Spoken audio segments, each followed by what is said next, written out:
are now locked in and listening to The Issue. This guy is a franchise quarterback, and no, I don't want to hear any pushback on that. It feels like a top 10 roster to me. It feels like it can win a championship. This is The Issue. Yo, here we go with another episode of The Issue. It's Thursday, June 15th, and we have a ton of sports to talk today. So we're going to open the show with a little bit of NBA. We don't talk much NBA, but, you know, when the finals end like they did and the Denver Nuggets win, I think that constitutes a opening rant on the NBA. So that's how we're going to start the show today. We'll have hits and misses to round out the first segment. In the second segment, we're going to have a college baseball checkup, go through all of the action from the super regionals, mostly the big stuff, but we'll talk about everything. And then we're going to predict our road in Omaha, what we think is going to happen, how it's going to shake out, and we'll have a lot of content just from the show in general on TikTok, Instagram, all that for the following, week and a half, 2 weeks. And then we'll have the news to close out the second segment there. In the third segment, we're going to have a discussion on the New York Giants and Saquon Barkley. So touch on the NFL a little bit.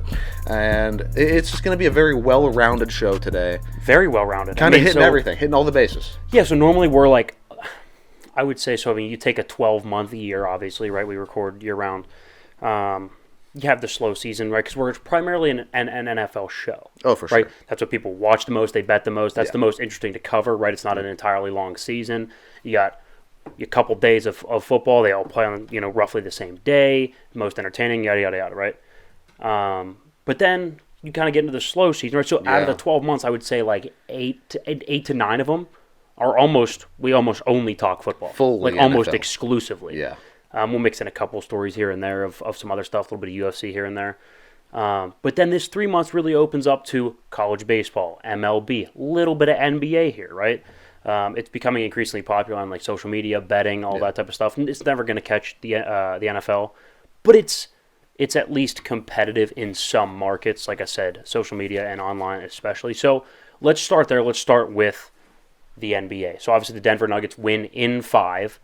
They win at home, which is cool, right? I feel like every time I watch, like teams like never win. They never close it out at home, right? I think the Pens, when they won the Stanley Cup, did they ever Both close on it the out? road. Both on the road, yeah. Even going back to the one against the Red Wings, on the road, Yep. right? Yeah, so, and obviously NFL is a neutral site, so it's cool to see teams close it out on home ice, home turf, home court, whatever the case may be, right?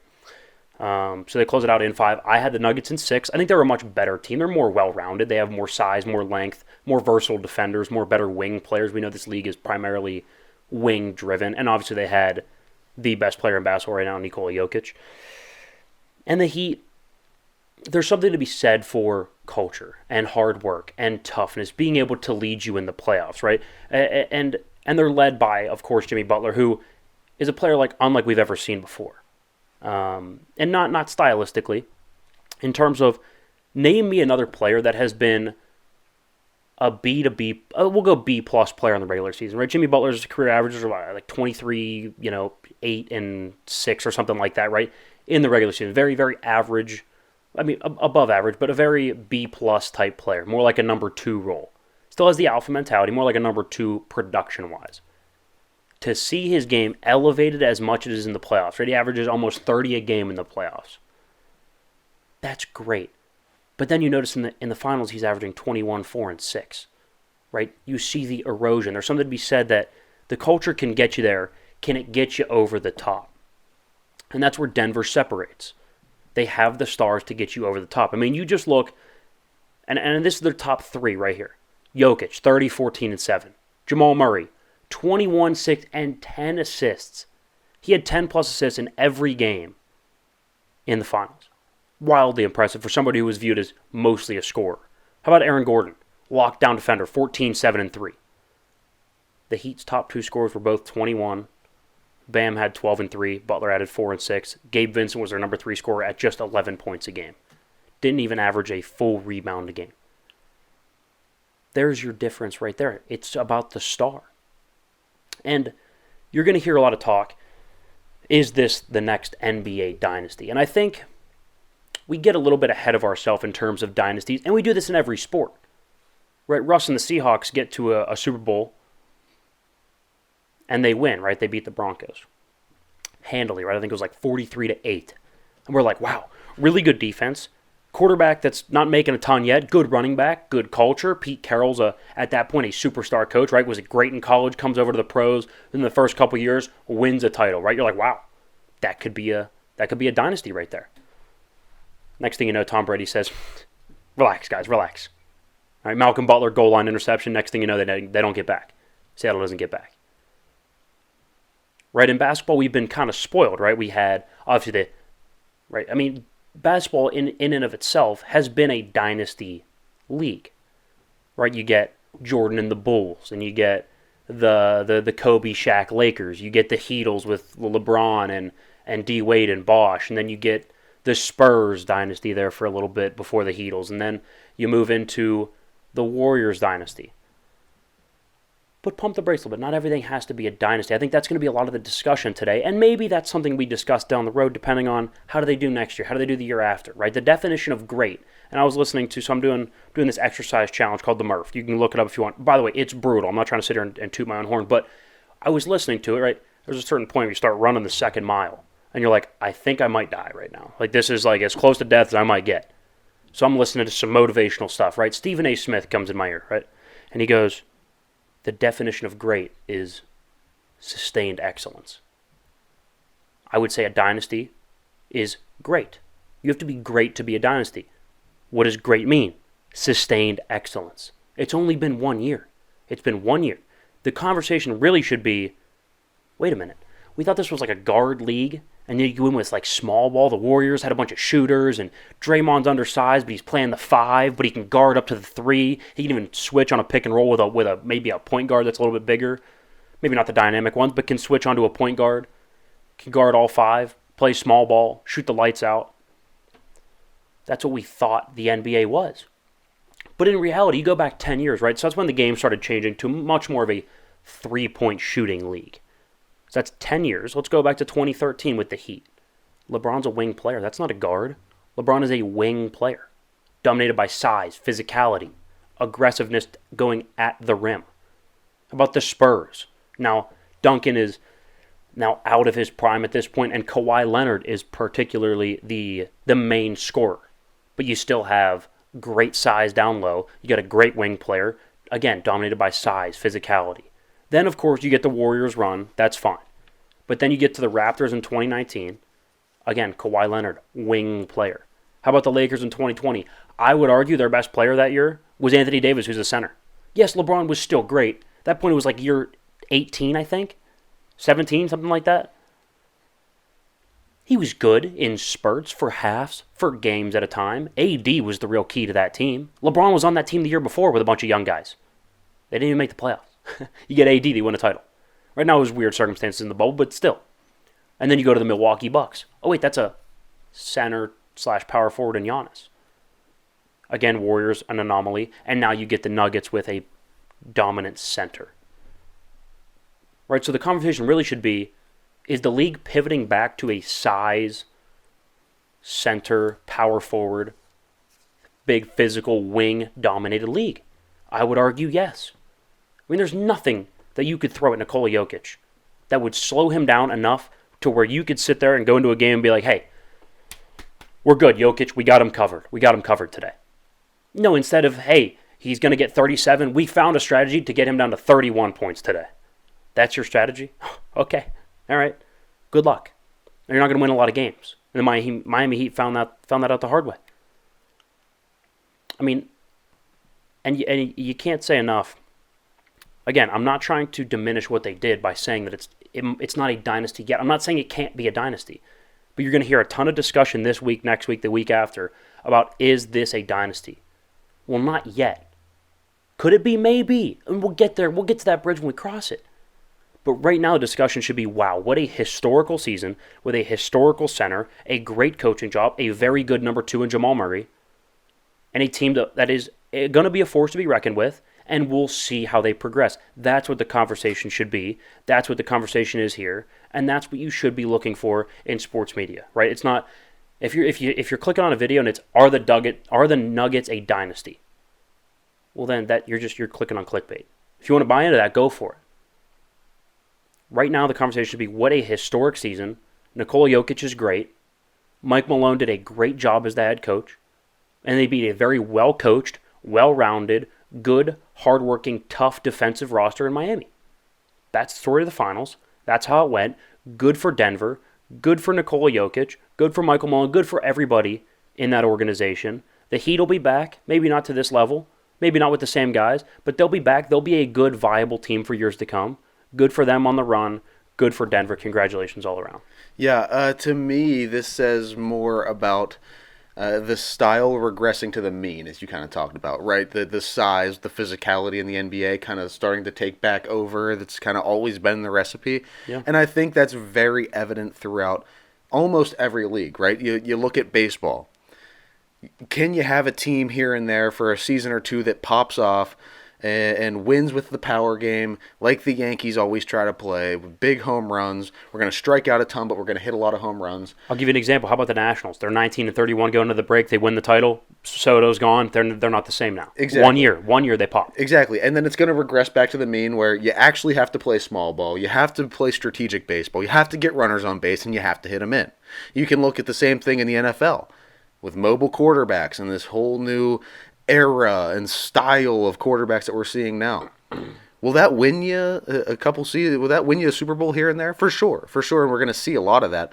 But I think at the end of the day, it's going to regress back to the mean, which is great pocket passer, a great offensive line, solid defense to keep points off the board, and you're going to see everything kind of always come back to the mean. It's always going to come back down to, I think, what the game is at its core. I would argue it already has, and people say, well, Mahomes is mobile. Yes, Mahomes is mobile, but he's great because he's great from the pocket. Yeah. He's great because he had one incompletion in the second half, and it was a throwaway. Yeah. Right, that's why he's great. Mm-hmm. Yeah, he had that one run because he can do special, but it's the mundane pocket presence that wins them games. Right, and I think this series here with the Nuggets and the Heat, I think it just speaks to that point very, very clearly, and I think it's something that we're always going to see echoed throughout pretty much every league all of the time. That's a great segue into hits and misses. Let's go hits and misses. Hit number one. So I had Denver in 6. Right, we talked about Denver the entire show so far.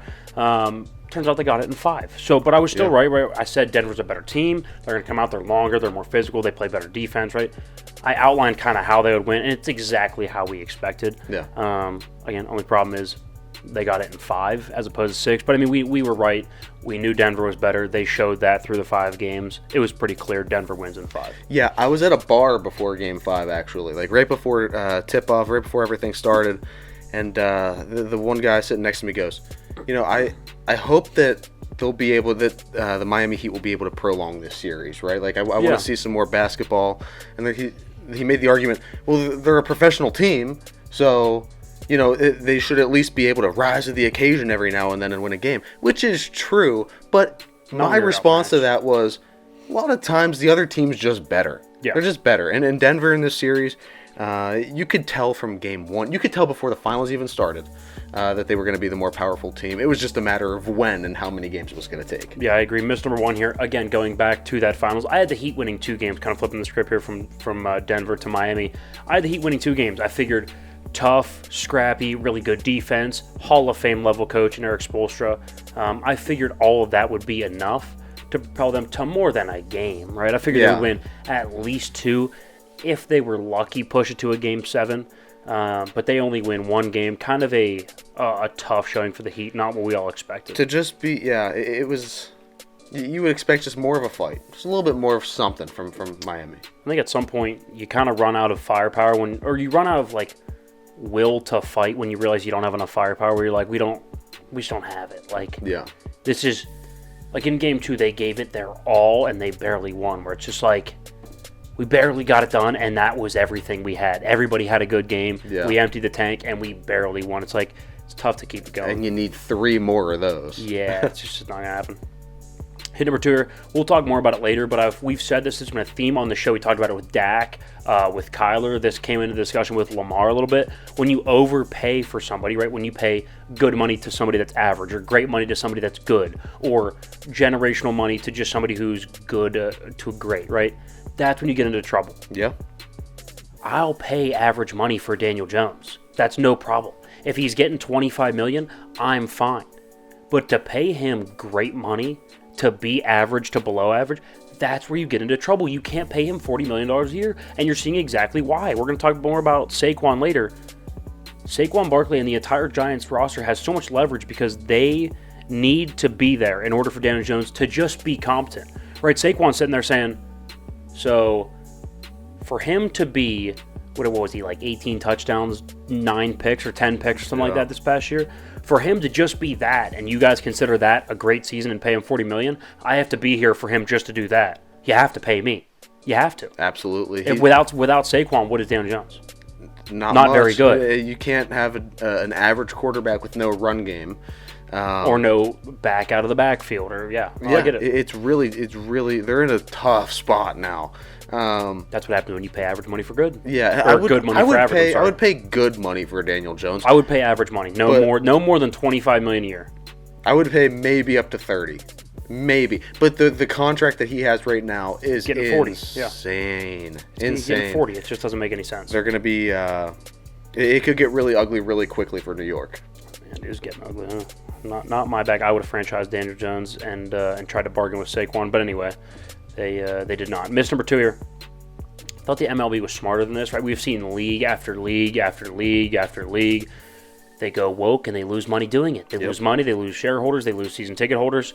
So here during Pride Month, the MLB has lost tons of fans right now. The Rangers have been the only team not to host a Pride Night, so 1 out of 30 teams. The other 29 teams have experienced massive attendance dips ranging anywhere from 25 to 72% dip in ticket sales during those Pride Nights. This has now led the MLB to remove the rest of those nights for the remainder of the year. It's just comical. Look, do whatever you want to do, be whatever you want to be. It's not my life, it's not my choice, it's not my problem. Yeah. But keep it the hell out of my sports. I just don't know why they have to attach it to everything. Keep the politics, because it's a political issue. You keep the it's politics. It's a political and social issue, but that's not a sports issue. No, you keep it out of sports. You keep it away from entertainment. You don't want to have your entertainment. I don't want to sit down and watch a sporting event and trying at the same time somebody's trying to push their ideals and beliefs on me. I don't want that. That's not why I'm there. That's not why I'm trying to consume the sport. That's not why I'm watching the show on TV. It ranges from sports all the way down to the freaking CMA Sitcoms awards or whatever, or some sort of music awards. Right? You see it everywhere. Keep it out of entertainment. Let people be entertained for what they're there for. And if you want to go and you want to look at those social issues and you want to fight for that, then fine. But go do it on your own time and don't attach it to such a big brand, because now we're seeing the fallout from that. I think everybody that you go through, Target, Chick-fil-A, what else was it? Now the MLB. Basically every league the NFL has supported. seen this. The NFL. You go down the list. Seen the NBA with the kneeling for the Even everything. the freaking United States Navy, the post that they put up on like June 1st or whatever it was when the Pride Month started. They get some blowback. You saw, they had to take down posts and then they had to put out statements of why they took it down. Stop attaching it to everything. Stop. I couldn't agree more. Hit number 3 here. Actually, going back, do we have to have a whole month? We're just saying. Okay. A month seems excessive. A month seems excessive. How about a day, a week, maybe? All right, hit number 3. I said Bill Belichick and the whole Patriots organization, they just don't get the urgency of offense. They don't understand why you need dynamic playmakers. Maybe they do understand and they're just bad at getting them. I don't understand it, but it doesn't seem like they understand the urgency. Once again, Bill Belichick asked, when does he think DeAndre Hopkins will be, visiting? Here's what he should have said. I don't know when DeAndre Hopkins is visiting. We have been in contact with his people. He's a very dynamic playmaker. We'd love to have him, but of course there's other processes that we have to go through to make that work out. We hope and look forward to talking to DeAndre soon and make him part of this team. Yeah. That's what should have been said. Nothing committal, but letting him know, letting the league know, we really want DeAndre Hopkins, interested. because who doesn't want DeAndre Hopkins when you don't have any dynamic playmakers on the edge? Here's instead what he did say. When asked when DeAndre Hopkins is visiting, he said, and I'll quote, "I'm not a travel agent." Well, then you better get one on the phone to book your Cancun trip during week 1 of the playoffs, because you're not making it. Point blank, you're not. You're not. You better get on the phone with, what are some travel agencies? I don't even know. Hotels.com. Expedia. You better get on the... Trivago. Boom. then he better get on the phone with the best travel agent he can find to book his trip to Cancun or Turks and Caicos or whatever it may be whenever the playoffs hit, because we know he's not going to be in them. We know that. Yeah. There's a reason he's always a guest analyst week 1 of the playoffs. Yeah, it's tough, and with a quarterback like Mac Jones, we said it last week. You got to surround him with talent. You got to give him a weapon or two. You have to make his life a little bit easier, because he's not a great quarterback. He's not a standout guy that's going to be able to carry the weight on his own. But if you give him a good receiver, could he be Kirk Cousins? Sure. Kirk's won playoff games. Kirk Sure. gets the playoffs almost every year. Yeah. Kirk puts up big boy numbers. We saw what the addition of a weapon did with Joe Burrow in Cincinnati. I'm just Josh saying. Allen with Stephon Diggs. Yeah. I'm not saying he's on that level. But I'm not saying he's on Joe Burrow's level, but Joe Burrow didn't look great year 1 in Cincinnati either. Of course, he got hurt, but I mean, up until then, he wasn't doing anything crazy. He was good, not great. Yeah, but the bringing in of Jamar Chase did a lot there. And I'm not sure if Belichick is trying to set something up here, maybe marketing-wise. Maybe the next commercial you'll see Belichick sitting there going, booking.com, booking.yeah. Oh my God, if he's on a booking.com commercial, it'd be hilarious. Okay. Miss number 3 here, we predicted the college baseball super regionals, and it came down to Texas and Stanford was the last game last night. Yeah. He had Stanford, I had Texas. Texas won game 1, Stanford game 2. Game 3, Texas pop up to get them out of the bottom of the 9th inning, and their right fielder loses it in the lights. Yeah. Loses it in the lights, and Stanford wins. I mean, it's ridiculous. I would be right if it wasn't for that, but here we are. Doesn't matter, you win, but we will predict. We'll predict the College World Series here coming up. Actually, next, right after this segment here, we'll kind of talk about the Super Regionals and predict for the College World Series in Omaha, Nebraska. It did. Felt good. It felt good to get that first one under the belt. See, this almost feels like preseason, little warm-ups for the NFL, right? We do our NFL predictions every year, and if you follow the show, and if you've been watching for about a year, you will have known that I did horrifically in the NFL predictions this last season. We're 1-1. Well, we're 1-1. We're going for the tiebreaker this year.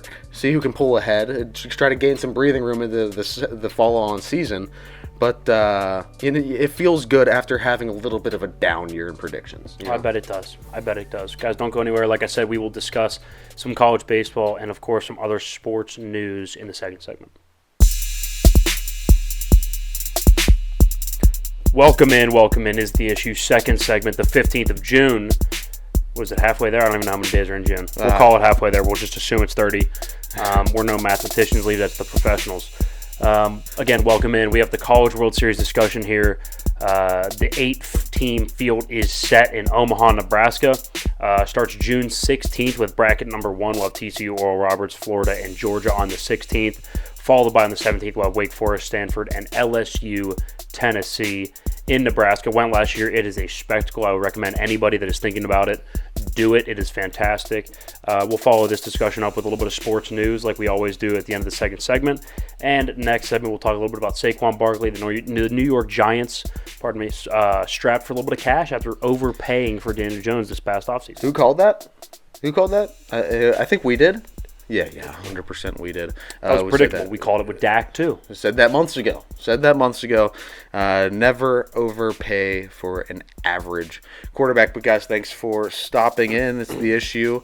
Check out theissuesports.com. Got a lot of good stuff over there. Merch is in the website. Ordering ends June 22nd, so we're getting close. We're getting right up to that deadline. So make sure you're going. Order up all the merch, and then you should have it right at the end of June there. I checked. Yeah. There are 30 days in June, so we're halfway there. Is it? Okay, yeah. 30 days in June. Okay, we're halfway there. 30 days.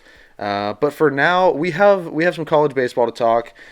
Predicting this next round, it's going to be interesting. Some teams made it through that I wasn't expecting. You were right on 2. I was right on 3. I won the first round of predictions there. Yeah, so you had TCU over Indiana State. We'll kind of talk a little bit about TCU's got a way better staff than Indiana State, pitching staff-wise.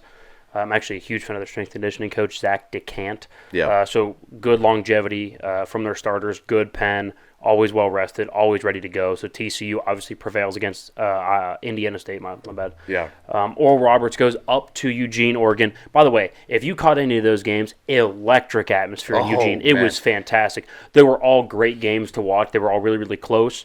That place was packed, too. Packed. Oral Roberts obviously wins in 3. And they move on. So that sets up our first matchup. This is 2 p.m., June 16th, the very first game of the College World Series. This is the bracket number 1 here. So TCU or Roberts, who do you like? I like TCU. I think they have a lot of momentum right now. Obviously, Oral Roberts comes off a very hard-fought victory over Oregon. But at the end of the day, I trust the program prestige, if you will, of TCU. They have a great coach. They've had sustained success over the last 5 to 10 years now. So I mean, they always have a pretty stable program. And out of the Big 12, I think, they can impress a little bit. So I'll go with Oral Roberts. First of all, Jonah Cox with a 47-something game, 48 game hitting streak, unbelievable. Probably one of the best hitters in the country. But you look 1 through 9. They're just stacked. Yeah. And so they've won like almost 50 games this year, so nobody thinks, Oral Roberts, national powerhouse. No. This team can compete with anybody in the country. Now, I know TCU's good, but TCU's lost like 20-something games this year, right? Like, Oral Roberts is, in my eyes, a better baseball team right now, especially with the bats. So I will take Oral Roberts to beat TCU in that first game. Okay, fair enough. Next game, Florida, Virginia. So Virginia obviously coming off they lost game 1 against Duke and then dominated games 2 and 3 against Duke to move on here to Omaha. Florida, hard fought against South Carolina. They move on as well, Jack Caglione and company. In Florida, who do you like? I like Virginia. Why? Is it Jack Geloff that yes, nukes, hit haters? And when you can come back and win those last 2 games, the high that this team is on right now and the momentum that they're feeling, I think plays a lot, and especially into college baseball. I feel like baseball in general is a very momentum-based game. You see a lot of teams that really, I'm not saying Virginia doesn't have the business being there, but, I mean, let's be honest, they're definitely the underdog in this matchup. So when you look, they're just playing really hard-fought, gritty baseball right now, and it's really hard to not pick that team. See, might be difficult. I'm going to do it, though. I'm going to go ahead and take Florida. Jack Caglione is the best two-way player in the country. That's not even up for debate. He leads the country in home runs. He's got a sub-4 ERA. Nasty. So Gives Florida me Ohtani vibes. Does give me Ohtani vibes. Even hits lefty. Hits for power. Exactly, lefty. Come yeah. on now. Walker Hurston or Hurston Walker, something like that. I don't know. They got another pitcher. He pitched game 3 or the closeout game against South Carolina. Either way, they have the staff. They have the hitting. I will go ahead and take Florida over Virginia. First of all, you talk about prestige. Yes, Virginia's been there in the past, but over the last 5 years, Florida's been a better program. I'll take Florida over Virginia. Sure. I took Florida the past round. You have to know when to move off a team. I'm moving off of them here. I'm moving off of them here. I think the road ends for Florida. That's fair. Okay, Wake Forest at Stanford. Now, this is the only one we agree on. I guess not at Stanford versus Stanford. This is the only one we agree on. We'll go ahead and take Wake Forest. So this is now bracket number 2. This is June 17th. This is the 2 p.m. game, which, by the way, if you do go, make sure you wear sunscreen. I got burned in a V on my chest. Don't do that. It was cooking. So I'll go ahead and take Wake Forest. I think they're a better baseball team. Yeah. Stanford needed a fluky fly ball to get caught in the lights to move on. No, look, Stanford's a good team. Braden Montgomery, the sophomore outfielder, is a stud. But Wake Forest is a better baseball team. I'll take Wake Forest. Yeah, I'm going Wake Forest as well. I think this is also just one of those moments where Stanford kind of shrinks a little bit. They had a good season, but at the end of the day, they are not a powerhouse team like Wake is. Wake has a lot of guys that you're going to be watching play in the MLB next year, and I think this is just a team full of dudes, and to beat Alabama, first of all, is a feat in itself, especially this past year. They've been building that program like no other. So I think Wake Forest over Stanford here makes a lot of sense, and watch for them to win it all. I think it's fair. I'm not going to tell you you're wrong. We agree right there. Yeah, I know, but okay, we'll move on. LSU, Tennessee. LSU. I watched what they did to Really? Kentucky. They dismembered Kentucky. I thought that was going to be a closer series. I couldn't have been more wrong there. Okay, yeah, so you talked about knowing when to move off teams. I think Tennessee, the momentum that they built against Southern Miss is insane. First of all, they're slugging like no other team. They're leading the playoffs right now in slugging percentage. They're nuts. Did you see they're the one guy, oh my God. The name's going to blank on me. Lefty hitter, Tennessee, 479-foot home run. I did see that. I saw that. I'm taking Tennessee. First of all, this also, I'm riding with Tony Vitello. Their coach is. Let me find a comparison to like football, because a lot of our audience likes football. Like Sure. someone that you would just run through a brick wall for, like a Mike Vrabel. Okay. But he's a little bit more. He's got a little more flair than Mike Vrabel, if that makes sense. Right. Like a little more Kyle Shanahan flair. Maybe Nick Saban. Ooh, Saban, a college comparison. Okay. A little college compare. You know what I mean? Like Yeah. How Nick Saban, like, he's got that flair. Like he'll light a fire under your ass. Sure. Yeah. But he's also like kind of quiet genius. But when he needs to be, he's that guy. I understand where you're coming from, but if you are going to bank on the power game there in Tennessee and those big flashy home runs, I mean, you might as well just go chalk yourself up as a Yankee fan. How's that been turning out for him, right? Okay, I mean that's Right. fair. I mean, LSU plays So, really good now, baseball. Now I am nervous, right? Paul Skeens probably is in the argument to go number one overall, but then again, the other guy in the argument is Dylan Cruz. So they both play for LSU. They probably have the two best players in college baseball. I'll give you that. Tommy White's probably a top 10 player as well. What'd you say last week? What'd you say last week about college baseball? Talent wins. Talent does win. Talent I'm wins. rolling with my heart here. Okay. Wow. I'm going with my heart. Tennessee. Going out on a limb. They're in my heart. All right. Knoxville. I have been so here's little story. We got a couple minutes. Yeah. From about freshman year in college, so about 4 years ago. Okay. I said, like, Tennessee baseball, like, I, like, watched maybe 2 of their games the entire season. I said, like, they're kind of scrappy. Like, I kind of like what they're about as a program. And I was like, also, I saw the smoky gray unis. Yeah. Utterly fantastic. So I said, you know what? Chef's kiss. Let's follow them on Instagram. Let's start following Tennessee baseball. So they were the first college team outside of, like, the ones where our friends went, like Vandy, Penn State, Kent State, right, where we knew people that go there. I followed them more closely, but Tennessee was that program that I didn't really know anybody that went there. Right. But I'm like, that's going to be my team. That's my team I'm following. Yeah. And I've been following them since, and they have made really nice playoff runs the last 2 years. Finally, this year, they break through to the College World Series. Fair enough. Tennessee's got it. The Vols, baby. With my heart. I'm going LSU. I'm go Tigers all way. All right. way. Fair enough. So if you had to pick one team right now to win it all, who are you picking? Wake. Picking Wake? Wake. I think they have that watching that team play, it is watching art in motion. Like, you're just watching history be made watching Wake Forest play. They play a very sound game of baseball. I think they have that 1 seed for a reason, and I think in this case it's going to carry over. I'm going Tennessee. I'm going with my dark horse pick. I'm going with my heart. I'm going Tennessee. I'm not veering from it. No?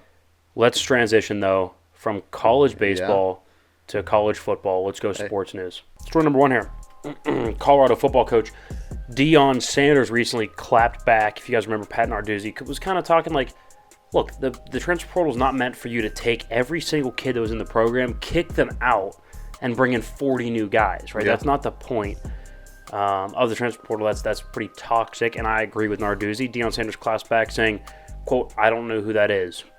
That's interesting. So let's take a look. Let's delve into this. Of every program in America, only 9 programs have been ranked to end the season, both last year and the year before. So the past 2 years have been ranked both seasons to end the season. Let's review. There's only 9 of them. Let's review some of the coaches on that list. Kirby Smart, Jim Harbaugh, Nick Saban, Dabo Swinney. It's interesting. So Pat Narduzzi is in the company with Nick Saban, Dabo Swinney, Jim Harbaugh, Kirby Smart. Right? Pitt is in that group of 9 teams in those 9 programs. Deion Sanders, I don't know who that is. Well, then clearly you don't follow the sport. Maybe you should learn. Then clearly you don't follow the sport. That's like LeBron saying, oh, Kareem? Dude, I don't know who that bum is. I'm not saying Pat Narduzzi is Kareem Abdul-Jabbar, but if you're looking at a list, or I guess we'll go more recent, LeBron going, I don't know who Nikola Jokic is. You mean like one of the top 10 players in the league for the past 5 years? I don't know who Kawhi Leonard is. Pitt has been a top, maybe not in the top 10, but they have been a top 10 most consistent program over the last 3 years. Being ranked, going to bowl games, winning the ACC. Deion Sanders has done none of that. All right, I don't want to hear anything from Deion Sanders. It's at this point he has what I can only assume is a former wrestling or some sort of Navy SEAL coach come in, have all the players stand up, clap twice this and clap twice that. There's a reason that college coaches mostly don't work at the next level. Because you can't pull all this like it's child stuff. This is high school football stuff that Deion and his crew are bringing to Colorado. Colorado is going to be the most overrated team in the country for the next 3 to 5 years. They will not win 10-plus games. They will not go to the college football playoff. They'd be lucky to even win the Pac-12. They're going to be an embarrassment of a program. He is an embarrassment of a coach, and I'm sick and tired of seeing his name in the headline. It's ridiculous. He was a great player. He's great on TV. He's a mediocre coach at best, and he is going to get embarrassed. I'll tell you that right now. And I've seen a lot of stuff, too, just predicting the Colorado season. Everybody I see is giving them 4 to 5 wins maximum. They're not going to be a good football team. I'll tell you that right now. They have a tough schedule. We're not sure. I mean, the coach has to be proven. Deion is not proven as a coach. Okay, so you coached at an HBCU. Jackson State.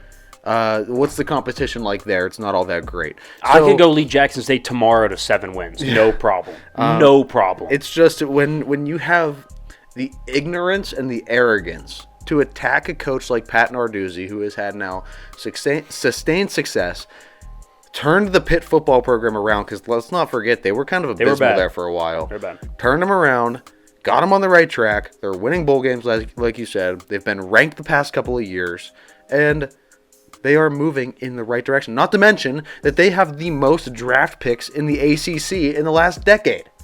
So, of course they do, because they produce winning football players. Yeah, I couldn't agree more. Like Deion, just shut your mouth. Like at some point, you just have to shut your mouth and just shut up and coach. That's all. You're a coach. Shut your mouth and coach. Prove it on the field. You don't have to talk shit to one of the best coaches in the ACC, the best coach in the ACC.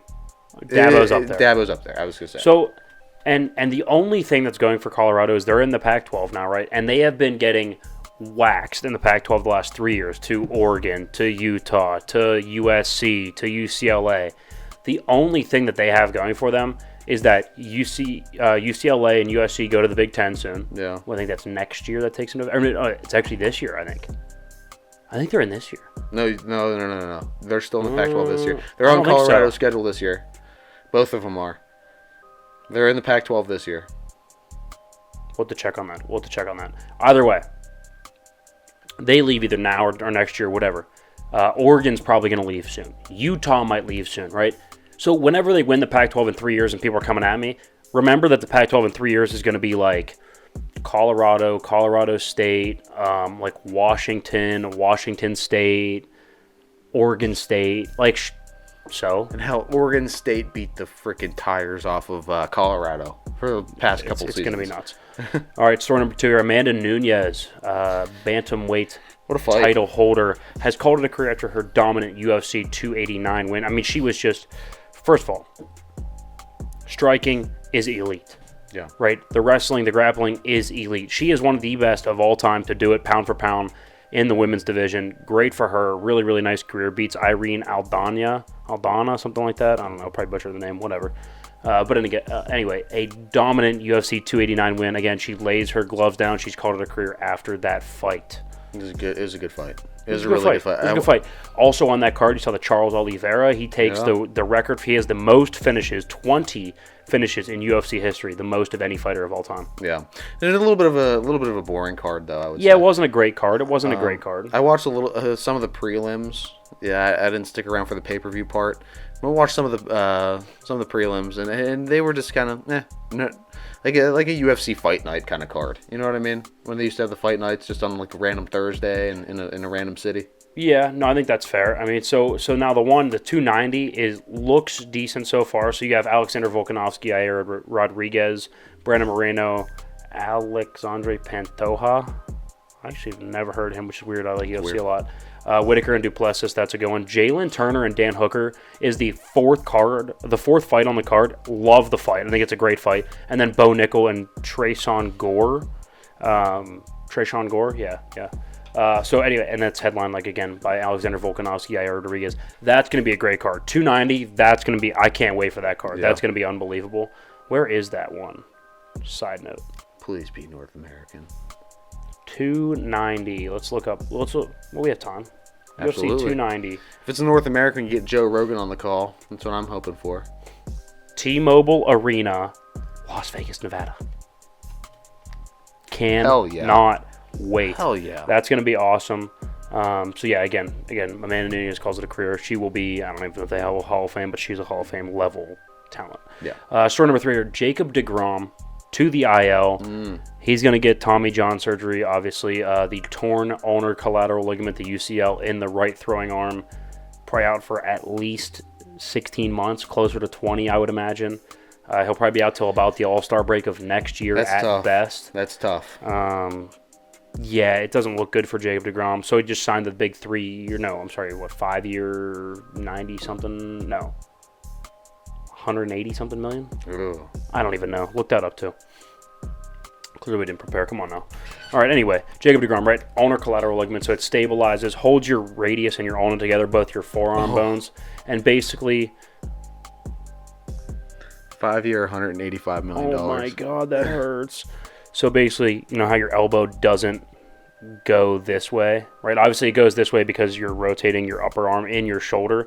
Imagine holding your upper arm stable, and your elbow only flexes and extends, right? It doesn't go either direction, right? Yeah, the UCL is the primary reason for that.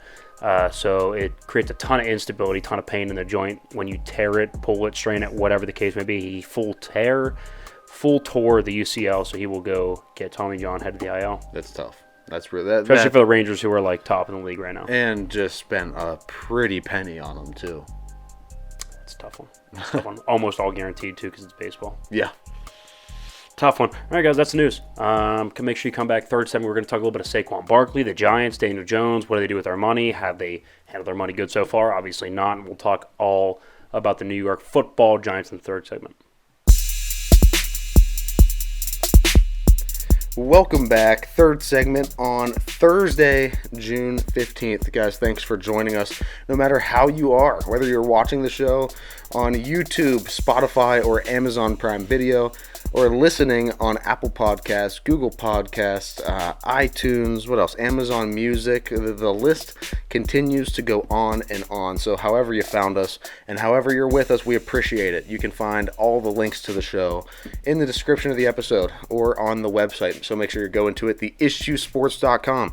Sign up for the newsletter. It was a great one this week. If you got it, if you read it, you would have heard a little bit of that Deion Sanders rant that we went on in the news there. You would have heard that first on a Wednesday. So make sure you're going to theissuesports.com, signing up for that newsletter so you have all of the latest material from the Issue Sports. I mean, couldn't have said it better myself. So we talked, once or twice already about the whole Daniel Jones, Saquon Barkley thing. So let's delve more into that, right? Daniel Jones, of course, has been a very, very average quarterback throughout the duration of his 4-year career. 4 years now, right? Yeah. Yeah. Of his 4-year career. Underwhelming. I probably would have picked up his 5th-year option, paid that, and then went to go ahead and renegotiate on a lesser deal. Instead, they go ahead and extend him for 4 years, 20 million? No. Ridiculous. More than that. 3 years, 120 million. So $40 million a year, right? Check that. So anyway, but either way, it's a salary, or 4 years, 160. It's 4 years, 160. It's 4 years, 160. Anyway, the contract pays him $40 million a year. $82 million of which is guaranteed. Yes, there you go. So, and I said this about Daniel Jones. I said this about Kirk Cousins. I said this about Dak Prescott. I said that's fine. If you want to create stability at the quarterback position, and your goal is to not win a championship, then it is totally fine to go ahead and pay those players that type of money, right? Of course, Dak at the time of his signing was, I think, the first or second highest paid quarterback in the league at that time when he signed that contract. That made him the second highest paid, I think. Same thing with Kirk Cousins' first contract, second contract, put him up there as well. And I said, if your goal is to not win a title, if you want to compete for the division, if you want to maybe host a playoff game every other year, maybe every third year, sure, go ahead and pay him. Right? Same thing with Daniel Jones. And I think best case scenario, you make the playoffs with Daniel Jones. And that's in a weaker NFC. So what does that say about him? He has not been dynamic. He's been more of a turnover-prone quarterback. And it's actually slightly improved over the last year or so. but it's still nowhere near where you would want it for a franchise quarterback. The production's not there. If you take away his 2 games against Minnesota last year, he's got like 12 touchdown passes in 15 games. But here's what happens when you pay a bad to below average quarterback good to great money. Now, Saquon Barkley, you already saw it with Dexter Lawrence, the defensive lineman. He said, wait a minute, without Daniel Jones being, without us, Daniel Jones, he's back to rookie year Daniel Jones, which is bad. He's back to fumbling the ball 17 times and turning it over through the air another 9 in a single season. Without a good defense, you're screwed. You need me. That's what Dexter Lawrence said. And they said, no argument here. Here's the money. Here's the money. Here's the security. Here's everything you want in the contract. Saquon Barkley's going to do the same thing because he's even more dynamic of a football player, and he's right beside Daniel Jones. Right? Like, you can see a direct correlation to Daniel Jones' success based upon how successful and how dynamic is Saquon Barkley. So he's going to play his leverage, and he should play his leverage. He is a dynamic player who should be getting paid like the best offensive piece they had or that they have. Of course, he won't be because Daniel Jones is paid a lot of money when he shouldn't be paid this much money. You're going to see it happen. They're not going to be able to compete. They're not going to be able to keep that second really good guard. Or they're not going to be able to have 2 good linebackers and 2 edge rushers. They're going to be able to have 1 of each. They're not going to have that extra DB that's going to be able to step in and be really, really good. It's just your roster gets very, very thin. And let's not forget, one of the most crucial parts to any sort of team that's going to make a push into the playoffs, go deep into the playoffs, and contend for a Super Bowl, really be in that Super Bowl window. One of the main things that you have to have is depth. We know how aggressive and how injury-riddled the NFL gets by week 10. By week 10, you're looking up, if you still have all your starters, you are lucky. You look at a lot of playoff games, sometimes it's who's healthier. Exactly. So depending on the amount of depth you have has a lot to do with how far you go in this league. Now, when you overpay, like you said, you can only have 1 of some things. You can't have 2 of everything. And that's why it's so important to win on that rookie deal when you have that quarterback on a rookie deal where you can still afford to distribute that money across a vast portion of the positions. Of the roster, yeah, no, I couldn't agree more. And it's, again, you saw it with Kirk Cousins, you saw it with Dak, and you see the flip side of it with the Mahomes, right? And that's the thing. Does Mahomes make just as much, if not more, than Daniel Jones? Yes, he does. But he covers up holes, right? Like, that's why all these Giants players can go out and use their leverage, because the Giants and Daniel Jones need those players just for him to be average, right? Mahomes can say, oh, all new line? It's fine. Doesn't matter. We'll go win 13 games. Oh, Tyreek Hill's gone, completely rebuilt the wide receiving core? No, that's fine. We'll just win the Super Bowl with a record number of rookies starting and a record number of rookie minutes in the playoffs and in the Super Bowl. So it's not the amount of money. It's who are you paying the money to. I'll pay for great. I have no problem paying for great. I'd pay for Patrick Mahomes, Joe Burrow, right? I'll pay for special. I'll pay for great. Exactly. It's when you pay good for average or pay great for average. That's the problem. Now, here's what's going to be telling. So last week we discussed Mac Jones, right? And we compared him to a couple other quarterbacks, and we were deciding who we would take, Mac Jones or that quarterback. And when we got to the Mac Jones-Daniel Jones comparison, you took Mac Jones solely based on the fact that the contract was way out of proportion with Daniel. Now, here's the thing. I'm going to give you a list. I still think Mac Jones is a better thrower of the football, though. Sure. Now, I'm going to give you a list, though, of the top 10 highest paid quarterbacks. And this is where the problem lies for New York. Okay. Because if your guy is getting paid like a top 10 quarterback, he should at least be in the conversation. He needs to be at least top 15. Right. You could pay the 15th best quarterback like the 9th. I don't really care. He's close enough. Yeah. Right? I got no problem paying Kirk Cousins like the 10th best quarterback, even though he's closer to 14 or 15. Yeah. No problem doing it. All right, so here we go. So, number 1, Lamar Jackson. Would you take Lamar or Daniel Jones? Oh, Lamar Jackson. How about Jalen Hurts? Jalen Hurts. Aaron Rodgers. Russell Wilson. Yep. Kyler Murray. This was the only one that I can kind of see. This one and the next one I think could be back or forth.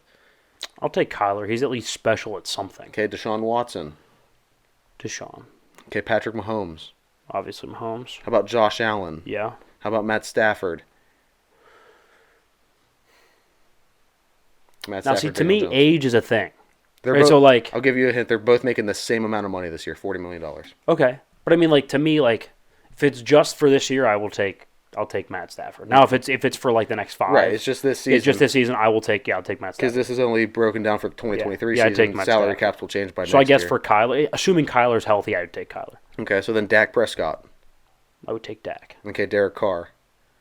I would take Derek Carr slightly. Okay, so like there we go. All those guys are paid just equal to or just around the same as Daniel Jones. Yeah, that's your problem. And you haven't taken Daniel Jones once. He should at least be in the conversation.